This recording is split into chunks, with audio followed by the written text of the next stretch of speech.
Hello दोस्तों, तो मैं राहुल सर गणेशाय वर्ल्ड के इस यूट्यूब चैनल में आप सबका बहुत बहुत स्वागत करता हूं।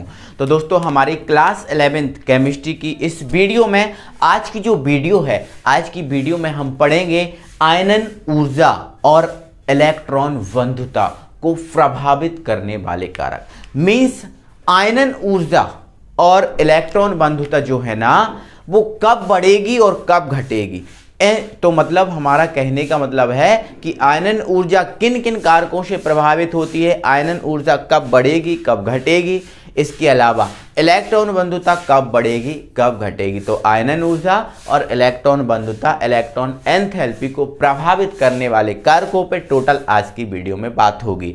बट इससे पहले यदि आपने आयनन ऊर्जा और इलेक्ट्रॉन बंधुता नहीं पढ़ा है तो इस वीडियो को आपको समझने में बहुत ज़्यादा दिक्कत भी हो सकती है। इसलिए वीडियो के डिस्क्रिप्शन में आयनन ऊर्जा भी आपको समझाया गया है ना, और आपको इलेक्ट्रॉन बंधुता भी समझाया गया है। तो इन दोनों के लिंक जो वीडियो के डिस्क्रिप्शन में है, तो चले जाओ जल्दी से और उन दोनों वीडियोज़ को देख लो और फिर आकर आप इस वीडियो को देखोगे तो आपको ज़्यादा समझ में आएगा, अच्छा समझ में आएगा। क्लियर है? अगर आप देख के आए हो तो कोई प्रॉब्लम नहीं है, कंटिन्यू रखें वीडियो को पूरा देखना है और कहीं स्किप नहीं करना और अच्छे से समझना, ठीक है। और अभी तक चैनल पे अगर नए हो तो अभी तक चैनल को आपने सब्सक्राइब नहीं किया तो जल्दी से चैनल को सब्सक्राइब कर लो मेरे भाई, जल्दी से सब्सक्राइब कर लो। और वीडियो अच्छा लगे तो वीडियो को लाइक करना बिल्कुल भी ना भूलें, ठीक है। तो आइए दोस्तों, हम इस चीज़ को स्टार्ट करते हैं। आज की वीडियो में हम जो आयनन ऊर्जा पढ़ चुके हैं, उस आयनन ऊर्जा को प्रभावित करने वाले कारक पढ़ेंगे। इसके बाद हम इलेक्ट्रॉन बंधुता पढ़ चुके हैं, उस इलेक्ट्रॉन बंधुता को प्रभावित करने वाले कारकों पे बात करेंगे, ठीक है। कौन कौन से कारक इनको प्रभावित करते हैं, मतलब कब ये बढ़ती हैं कब ये घटती हैं, इस पर हम बात करेंगे, ठीक है। तो बात करते हैं मेरे भाई, बहुत ईजी है, कोई प्रॉब्लम नहीं है। लेकिन इससे पहले मेरे पास मेरे भाई कुछ बच्चों की कमेंट आ रही थी और कमेंट में ये पूछा जा रहा था कि सर हमें प्रथम आयनन विभव और जो द्वितीय आयनन विभव होता है, या प्रथम आयनन ऊर्जा द्वितीय आयनन ऊर्जा होती है, ये हमें समझ में नहीं आ रही, ठीक है। तो उसको आप पहले ये समझ लीजिए, ठीक है। तो देखो मेरे भाई, अब आप आयनन ऊर्जा तो जानते हो, जो आयनन ऊर्जा होती है, इस आयनन ऊर्जा के बारे में तो आप लोग बहुत अच्छे से जानते हो। जैसे मान के चलो ये कोई परमाणु है ना, ये कोई परमाणु है, इस परमाणु का ये नाभिक है और इस परमाणु का जो नाभिक है और ये कक्षा है, ठीक है। तो इस कक्षा में कुछ इलेक्ट्रॉन होंगे, है ना। तो हमें पता है कोई भी परमाणु है, उस परमाणु की जो बाहरी कक्षा होती है, उस बाहरी कक्षा से हमें एक इलेक्ट्रॉन बाहर निकालना है, ठीक है। तो एक इलेक्ट्रॉन बाहर निकालने के लिए हमें जितनी ऊर्जा की आवश्यकता होती है उसे आयनन ऊर्जा बोलते हैं या आयनन विभव बोलते हैं, ठीक है। तो किसी परमाणु की बाहरी कक्षा से एक इलेक्ट्रॉन बाहर निकालने के लिए हमें आयनन ऊर्जा या फिर जितनी ऊर्जा की आवश्यकता होती है उसे ही हम क्या बोलते हैं, आयनन ऊर्जा बोलते हैं, ठीक है। ये तो आपको पता ही है, ओके। तो मेरे भाई, अब ये आयनन ऊर्जा नाभिक के ऊपर डिपेंड करती है, आपका जो नाभिक है इसके ऊपर डिपेंड करती है। आपका यदि ये जो नाभिक है अधिक शक्तिशाली है तो ये आयनन ऊर्जा होती है, ज्यादा होती है। नाभिक कम शक्तिशाली होता है तो ये आयनन ऊर्जा कम होती है, ये आपको पता है, ठीक है। अब हमें पता है ये भी मेरे भाई कि जब हम ऊपर से नीचे की ओर चलते हैं तो परमाणु त्रिज्या बढ़ती है तो नाभिकीय आवेश घटता है, परमाणु त्रिज्या बढ़ेगी नाभिकीय आवेश घटेगा तो आयनन ऊर्जा घटेगी, और आवर्त में ये चीज बढ़ती है। नाभिकीय ऊर्जा होती है, आयनन ऊर्जा होती है, वो आवर्त में यदि बाएं से दाएं चलते हैं तो बढ़ती है। तो मैं यहाँ पर आपको दो आवर्त बना ले रहा हूँ, एक hydrogen, lithium, sodium, potassium, rubidium, caesium और ये फ्रेंसियम, एक वर्ग बन गया। दूसरा वर्ग बेरिलियम, ठीक है, मैग्नीशियम, ठीक है, कैल्शियम, स्ट्रोंशियम, ठीक है, और ये आपका बेरियम और ये आपका रेडियम। तो यहां से ये आपका आवर्त बन चुका है, ये आपका आवर्त बन चुका है, ठीक है। तो हमने ये दो वर्ग बनाए, ये आपका पहला वर्ग है और ये आपका दूसरा वर्ग, और ये आपके आवर्त है, पहले आवर्त का दूसरे आवर्त, तीसरा, चौथा, पांचवा, छठवां, सातवां, ये आवर्त बन गया। तो आपको पता है आवर्त में बाएं से दाएं की ओर चलते हैं तो आपका जो आयनन ऊर्जा है वो बढ़ती है। तो मेरे भाई, जो आपका ये पहला वर्ग आपको दिख रहा है, ये जो पहला वर्ग आपको दिख रहा है, इस वर्ग की जो ऊर्जा होगी वो आपकी प्रथम आयनन ऊर्जा होगी। कौन सी आयनन ऊर्जा होगी? प्रथम आयनन ऊर्जा होगी, आयनन ऊर्जा। ठीक है, और यहां से आपका ये दूसरा वर्ग दिख रहा है, ये जो दूसरा वर्ग की जो आयनन ऊर्जा होती है इसको हम बोलते हैं द्वितीय आयनन ऊर्जा, द्वितीय आयनन ऊर्जा। ठीक है, ये प्रथम आयनन ऊर्जा और ये आपकी होती है द्वितीय आयनन ऊर्जा। तो क्वेश्चन ये आया था मेरे पास कि ये जो द्वितीय आयनन ऊर्जा होती है सर ये अधिक होती है और ये जो होती है वो कम होती है, ये क्वेश्चन था। तो अब ये अधिक क्यों होती है ये आपको बताना है। तो मेरे भाई आप यहां से देखो, यहां से यहां की ओर जा रहा है और पूरे आवर्तों को साथ में लेके चलें तो आपका ये आवर्त बन रहा है, और आवर्त में जब बाएं से दाएं की ओर चलते हैं तो आपका जो नाभिकीय आवेश है वो बढ़ता है। नाभिकीय आवेश जैसे ही बढ़ेगा तो जो आपका बाहर का इलेक्ट्रॉन है इसको निकालने के लिए हमें अधिक ऊर्जा की आवश्यकता होगी, और अधिक ऊर्जा की आवश्यकता होगी तो बाद में कौन सी ऊर्जा आ रही है, द्वितीय आयनन ऊर्जा, मतलब द्वितीय आयनन ऊर्जा फिर अधिक होगी और प्रथम आयनन ऊर्जा फिर क्या हो जाएगी, कम हो जाएगी। तो बस यही कारण है ना, द्वितीय आयनन ऊर्जा प्रथम आयनन ऊर्जा से अधिक होती है। इसका कारण यह है कि जब हम आवर्त में बाएं से दाएं की ओर चलते हैं तो नाभिकीय आवेश में वृद्धि होती है, जिससे बाहरी इलेक्ट्रॉन को निकालने के लिए अधिक ऊर्जा की आवश्यकता होती है। इसलिए द्वितीय आयनन ऊर्जा जो होगी वो प्रथम आयनन ऊर्जा से अधिक होगी, बस ये कारण है। तो किसी बच्चे का जो क्वेश्चन था तो उसको आई होप कि समझ में आ गया होगा, उसने समझ लिया होगा। ठीक है, अब हम पहुंचते हैं जो आयनन ऊर्जा है इसको प्रभावित करने वाले कारकों पर। तो दोस्तों अब हम जो आयनन ऊर्जा है इसको प्रभावित करने वाले कारक समझ रहे हैं। ठीक है, आयनन ऊर्जा आप जानते ही हो, किसी परमाणु की बाहरी कक्षा से एक इलेक्ट्रॉन यदि बाहर निकालना है तो उसको निकालने के लिए हमें जितनी ऊर्जा की आवश्यकता होगी उसे हम बोलेंगे आयनन ऊर्जा। और आयनन ऊर्जा टोटल नाभिक के आवेश पर डिपेंड करती है, आप जानते हो। ठीक है, तो समझो जैसे परमाणु का आकार है ना, अब मेरे भाई यदि परमाणु का आकार बढ़ता है, परमाणु का आकार बढ़ता है तो सिंपल सी बात है मेरे भाई कि जो परमाणु की जो त्रिज्या है वो भी बढ़ेगी। आकार बढ़ रहा है मतलब त्रिज्या बढ़ेगी। अब यदि त्रिज्या बढ़ रहा है तो नाभिक और अंतिम कोश तक की दूरी बढ़ रही है, त्रिज्या बढ़ रही है मतलब जो आपका नाभिक है इस नाभिक से जो अंतिम कोश है उसकी दूरी बढ़ेगी। जैसे मान के चलो इसकी त्रिज्या बढ़ रही है ना, त्रिज्या बढ़ रही है तो नाभिक देखो पहले इसकी त्रिज्या ये थी इधर से, तो नाभिक से अंतिम कोश तक की दूरी ये थी, अब इधर आ गई तो त्रिज्या बढ़ गई, इधर आ गई तो त्रिज्या बढ़ गई, मतलब त्रिज्या भी बढ़ रही है। अब त्रिज्या बढ़ रही है तो मतलब जो नाभिक का जो आवेश है वो नाभिकीय आवेश हो रहा है कम, आवेश हो रहा है कम। अब यदि नाभिकीय आवेश कम हो रहा है तो बाहर की कक्षा में जो इलेक्ट्रॉन घूम रहा है उसको निकालने के लिए हम कम ऊर्जा की आवश्यकता होगी, और जब कम ऊर्जा की आवश्यकता होगी तो आयनन ऊर्जा क्या होगी, कम होगी। आयनन ऊर्जा क्या होगी, कम होगी। समझ गए ना, तो ध्यान रखना मेरे भाई, परमाणु आकार बढ़ने से आयनन ऊर्जा कम हो जाती है, क्योंकि परमाणु आकार बढ़ने से परमाणु त्रिज्या कम हो जाती है जिससे नाभिकीय आवेश भी कम हो जाता है। फलस्वरूप बाहरी इलेक्ट्रॉन को निकालने के लिए कम ऊर्जा की आवश्यकता होगी और आयनन ऊर्जा कम हो जाती है। ठीक है, चलो सेकंड पॉइंट हमारा है मेरे भाई नाभिकीय आवेश। कौन सा आवेश, नाभिकीय आवेश सेकंड पॉइंट है हमारा, है ना। अब नाभिकीय आवेश का तो सिंपल है, अगर नाभिकीय आवेश ये नाभिक है इसका आवेश ज्यादा है तो बाहरी इलेक्ट्रॉन मजबूती से बंधा होगा, और बाहरी इलेक्ट्रॉन जब मजबूती से बंधा है तो इसको निकालने के लिए हमें ज्यादा ऊर्जा की आवश्यकता होगी।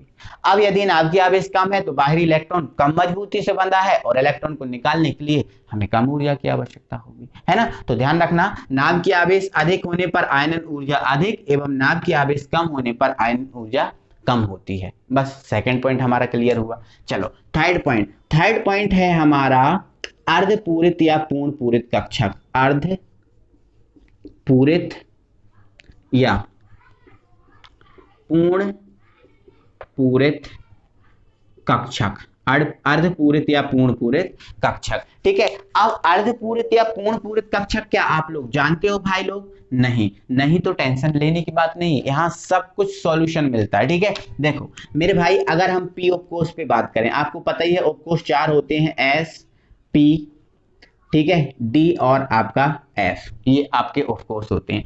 अगर हम डी पी की बात कर लें तो पी ऑफ कोर्स होता है, पी में 3 कक्षक होते हैं, आपको पहले ही बता चुका हूं, इस टाइप के 3 कक्षक होते हैं 3 कक्षक। अब पी में इलेक्ट्रॉन कितने होते हैं, तो पी में सर 6 इलेक्ट्रॉन होते हैं, तो 1 2 3 4 5 और ये 6 इलेक्ट्रॉन। अब 6 के 6 भरे हैं इलेक्ट्रॉन, मतलब ये क्या है, पूरा भरा है।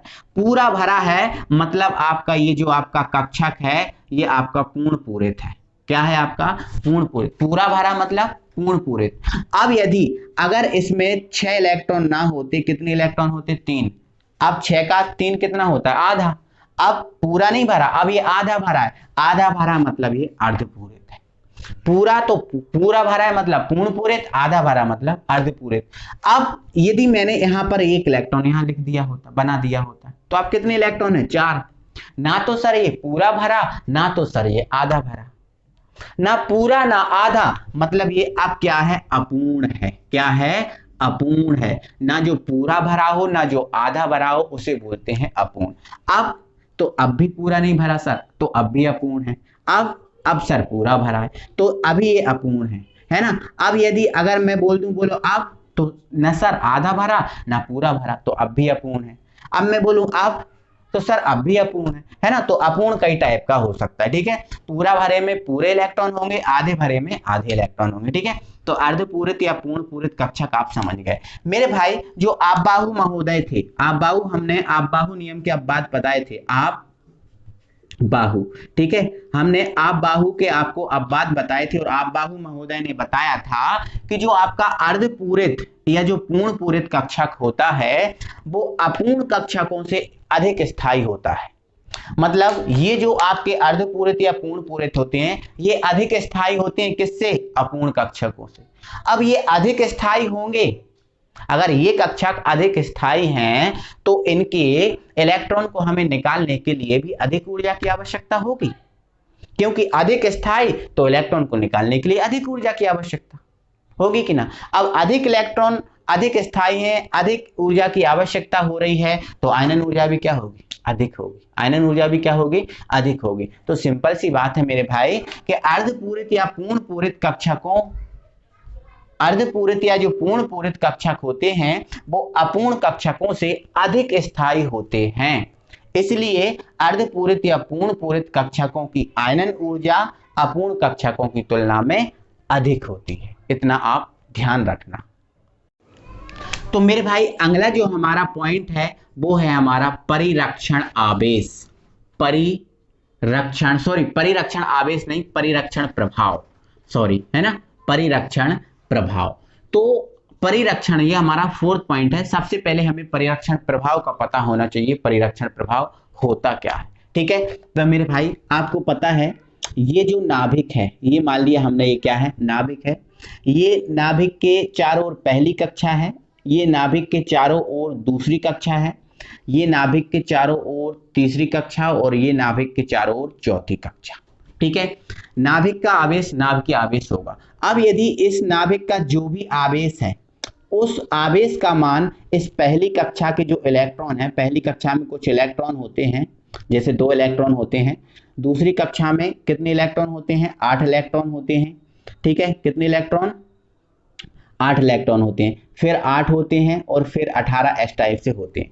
अगर मैं इसको बात बताऊं, यदि आपका जो पहले जो नाभ के आवेश है, इस नाभ के आवेश का जो मान है पहली कक्षा पे ज्यादा होगा, सबसे ज्यादा पहली कक्षा पे होगा, उसके बाद दूसरी कक्षा पे थोड़ा कम होगा, फिर कम हो जाएगा, फिर कम हो जाएगा, फिर कम हो जाएगा। मतलब ये जो नाभिक का आवेश है इधर से जब इधर तक जाएगा अंतिम कक्षा तक, तो ये नाभिक का जो आवेश है वो कम होता जाएगा, धीरे धीरे कम होता जाएगा। आप मानते हो क्या? तो बिल्कुल सर ऐसा हो जाएगा। जैसे मैं अभी यहाँ पढ़ा रहा हूँ, अगर मेरी क्लास में एक बच्चा होता क्लास में, तो मेरा पूरा आकर्षण उस पर होता।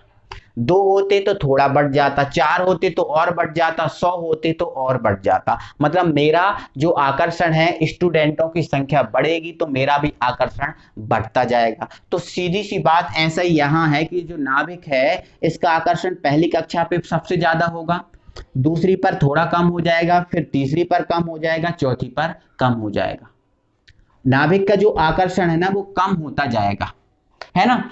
तो नाभिक का आकर्षण कम हो रहा है और कम होने का मूल कारण कौन है? मूल कारण है ये कक्षाएं। मतलब कक्षाओं की संख्या बढ़ रही है तो ये जो नाभिक है इसका आकर्षण जो है वो घट रहा है। मतलब जो नाभिक आकर्षण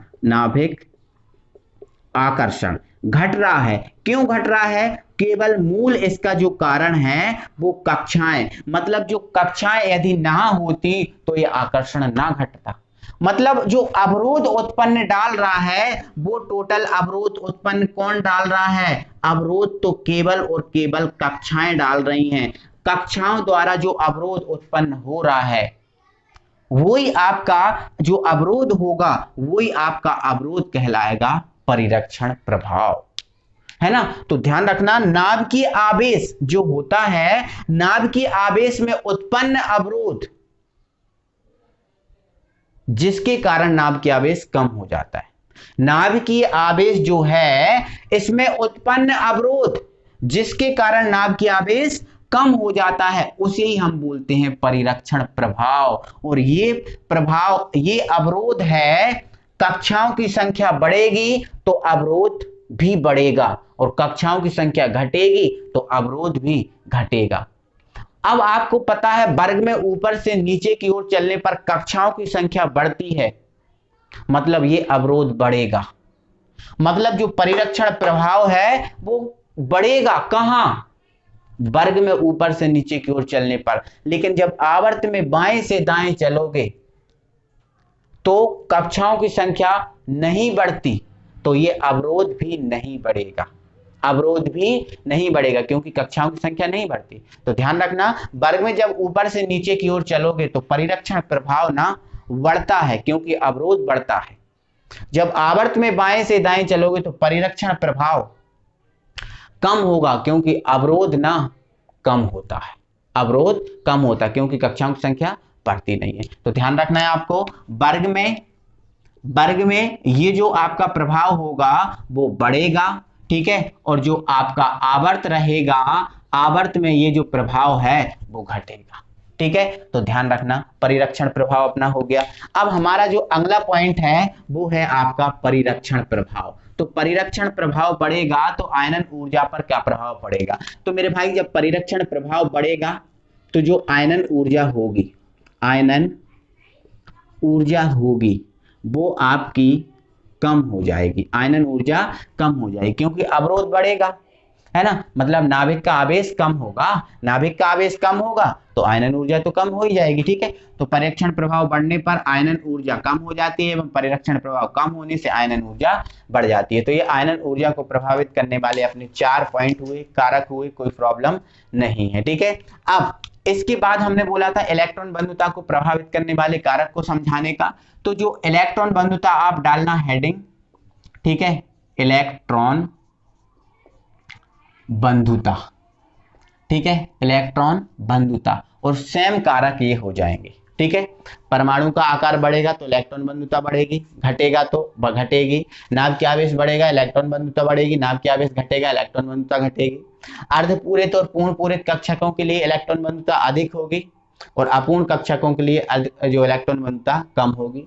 परीक्षण प्रभाव बढ़ेगा तो इलेक्ट्रॉन बंधुता घटेगी, परीक्षण प्रभाव घटेगा तो इलेक्ट्रॉन बंधुता बढ़ेगी। तो ये आप पूरा कंप्लीट कर लेना, है ना। इलेक्ट्रॉन बंधुता आप समझ गए हो, सीख गए हो, जानते हो, कोई प्रॉब्लम नहीं है। ऐसा लगा आपको वीडियो? आई होप आप अच्छा ही लगा होगा और सब कुछ बहुत अच्छे से आप समझ गए होंगे, ठीक है। तो जिनने अभी तक वीडियो को लाइक नहीं किया है जल्दी से वो वीडियो को लाइक कर दो, और चैनल पर यदि आपने चैनल को सब्सक्राइब नहीं किया तो जल्दी से चैनल को सब्सक्राइब भी कर लो, क्योंकि आपसे यहाँ पर केवल पढ़ाई से संबंधित बात की जाती है, ठीक है। और दोस्तों यदि आप हमारे साथ जुड़ गए हो, है ना, हमको ज्वाइन कर लिया है, तो आपने कोई भी मिस्टेक नहीं की है, क्योंकि आपको यहाँ पर 100% जो चीज़ें हैं क्लियर कराई जाती हैं। आप यदि हमारे साथ जुड़ गए हो तो आपका जो बेसिक से केमिस्ट्री जो है ना बहुत ज़्यादा स्ट्रांग होगी, बहुत ज़्यादा स्ट्रांग होगी, और आप अच्छे से अच्छा कर पाओगे। मतलब यदि आप हमारे साथ जुड़े हो तो आप केमिस्ट्री में सबसे आगे होगे, मतलब आपके आगे और कोई नहीं होगा, सबसे आगे आप ही होगे। ठीक है, एक और बात दोस्तों, यदि आपको कभी भी कोई भी वीडियोस में प्रॉब्लम होती है कि आपको वीडियो मिल नहीं रही है कुछ भी, है ना, तो आप डायरेक्ट चैनल की प्लेलिस्ट में जाकर डायरेक्ट आपको जिस यूनिट की या जिस चैप्टर की वीडियो देखना है उस यूनिट को, उस चैप्टर को आप ओपन करेंगे तो ऊपर से नीचे तक शुरू से लेकर अंत तक जो वीडियो है वो ओपन हो जाएंगी। आप जिस वीडियो को देखना चाहते हो उस वीडियो को आप देख सकते हो। ठीक है दोस्तों, तो ऐसा आप करेंगे, कोई दिक्कत नहीं है। ठीक है, और जो भी अलग से भी आपको प्रॉब्लम है तो हम आपको व्हाट्सएप नंबर भी प्रोवाइड कराए हुए हैं। ठीक है, कमेंट बॉक्स भी आप ही के लिए खुला है, तो कमेंट बॉक्स में भी आप बता सकते हैं जो भी जैसी भी प्रॉब्लम है। ठीक है, तो मिलते हैं अगली वीडियो में, तब तक के लिए थैंक यू वेरी मच।